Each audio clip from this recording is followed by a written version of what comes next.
L'autre situation clinissement du milieu. L'avenue Rwakadingi, principale voie d'accès du Grand Marché, était redevenue un dépotoir public. Quelques heures avant le passage du président de...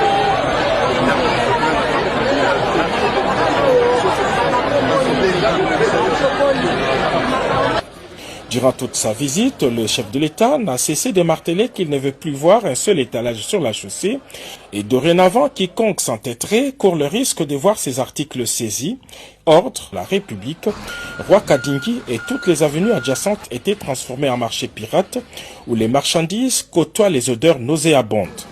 Encore une fois, le déficit d'autorité a été fustigé, a été donné à tous les services concernés. Selon nos propres informations, les éléments de la police affectés à cet endroit se sont transformés en percepteurs de taxes illicites avec la complicité des commerçants expatriés. Face à cette impuissance, beaucoup proposent la réquisition des éléments des FARDC pour imposer l'ordre. Les plus grands défis qui retardent l'ouverture des Zando est le système d'assainissement.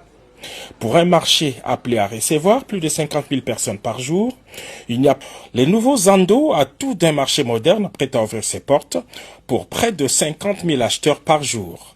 Mais seulement voilà, Zando reste toujours fermé car derrière ces belles images se cachent plusieurs problèmes qui retardent sa mise en service. La première équation est l'accès au grand marché.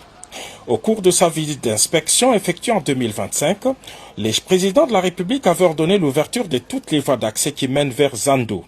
Il s'agit précisément des avenues du Plateau, l'avenue de l'École, l'avenue du Marché, l'avenue des Marais et l'avenue Rwakadingi complètement occupées par deux marchands. Retourné sur les lieux une année plus tard, le président de la République n'a pas caché sa désolation. Si le gouvernement provincial de Kinshasa a fourni des efforts appréciables pour construire plusieurs routes en béton armé,